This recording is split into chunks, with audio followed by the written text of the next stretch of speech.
নমস্কার, কেমন আছেন সবাই? সঞ্চিতার ডেইলি লাইফস্টাইল ব্লগে সবাইকে অনেক অনেক স্বাগত। আর আমি সঞ্চিতা চলে এসেছি আপনাদের কাছে একটা নতুন ব্লগ নিয়ে। আর শীতের দুপুরে ছাদে রান্না মানে বেশ মজা লাগে, আর সাথে যদি থাকে ভোলা মাছ ফুলকপি তো একদমই জমে যায়। আর সাথে ছিল আজকে ধনেপাতার চাটনি। তো চলুন একদম সুন্দরভাবে রান্না করে জমজমাটিভাবে খাই। বন্ধুরা, ঠাকুমা সকাল সকাল চা আর রুটি নিয়ে চলে এসেছে, উনুনটা ধরিয়ে দিল। এই যে ভাত হচ্ছে, আর এখানে ঠাকুমা এখন চা আর রুটি খাচ্ছে। হ্যাঁ, দেখো ঠাকুমা কিভাবে উনুন ধরিয়েছে, এই যে মালা দিয়ে। হেভি জ্বলছে। তো চলো আজকে আমাদের কি কি রান্না হবে। এই যে ফুলকপি, তো এই যে দেখো বন্ধুরা, আজকে হবে ফুলকপির তরকারি। এই যে ফুলকপি, দেখো বন্ধুরা, আজকে হবে ফুলকপি সবজি। তো দেখতেই পাচ্ছি একদম টাটকা টাটকা ফুলকপি। তো ফুলকপিগুলোকে এখন নিয়ে রান্না করব। তো চলো ফুলকপিগুলো কেটে নিই।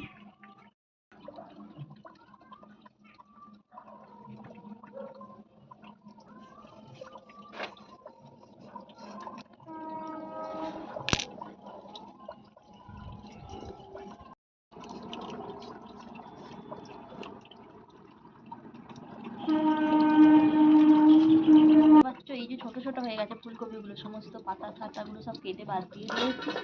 তো এটা পরে করব ভাজা। তো ফুলকপিগুলো সব কেটে নিই।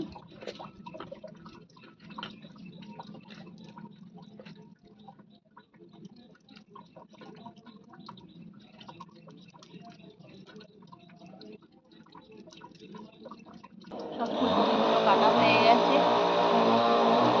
এবার এই যে আলু নিয়ে নিয়েছি, তো আলুটা কেটে নেব।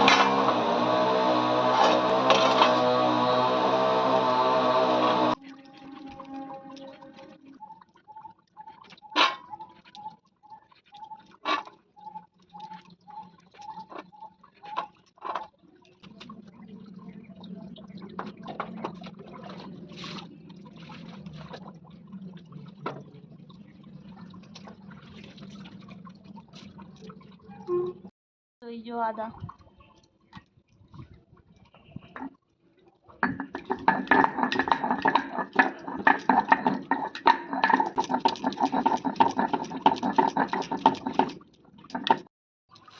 তো এই যে মাছ,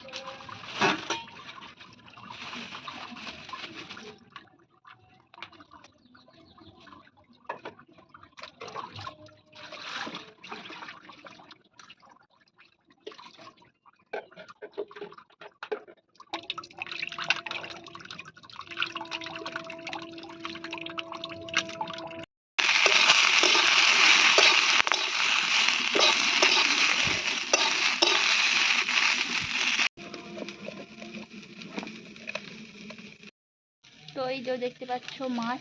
তো ভোলা মাছ ধুয়ে ভালোভাবে নুন আর হলুদ মাখিয়ে রেখেছি। আর এইদিকে কপির তরকারির জন্য কপিটা ভাজতে দিয়েছি।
আজকে ধনেপাতার চাটনির জন্য এখানে ধনেপাতাগুলোকে ভালোভাবে বেছে নিচ্ছি।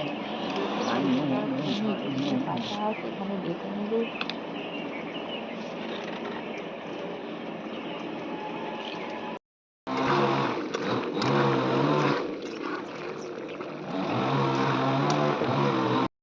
ফুলকপির তরকারিটা রেডি হয়ে গেছে আর লাস্টে একটু ধনেপাতা কুচি দিয়ে দিলাম।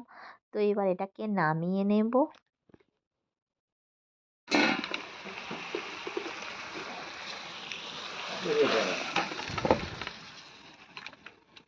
তো হয়ে গেল আলু আর ফুলকপির একটা সবজি।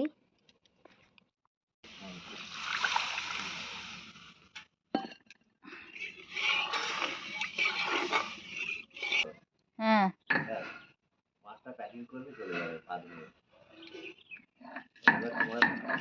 তো ঠাকুমা এখন বানাচ্ছে ধনেপাতার চাটনি। এই যে ধনেপাতাগুলোকে বাটছে, দেখতেই পাচ্ছ।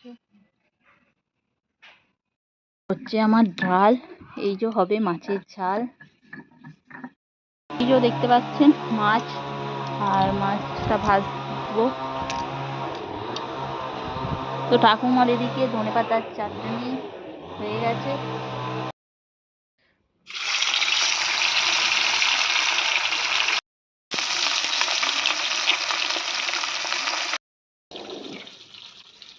তো এই দেখতে পাচ্ছেন লেবু এখন চটকাচ্ছে ঠাকুমা। এই যে হচ্ছে আমাদের এখন মাছ ভাজা।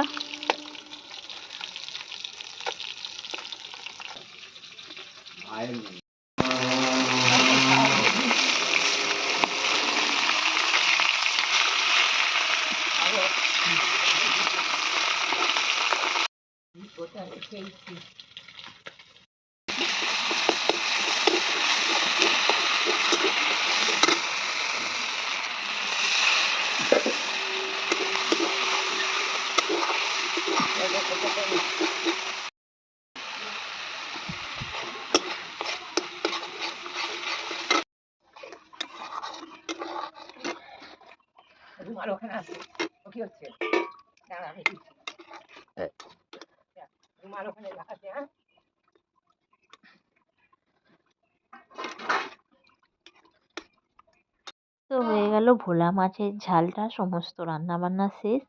আর এখানে বাবা চলে এসেছে দুপুরের খাবার খেতে। তো ভিডিওটি কেমন লাগলো, ভিডিওটি যদি ভালো লাগে লাইক করবেন, শেয়ার করবেন, কমেন্ট করবেন। দেখা হবে নেক্সট ভিডিওয়। সবাই ভালো থাকবেন, সুস্থ থাকবেন। Tata, bye bye.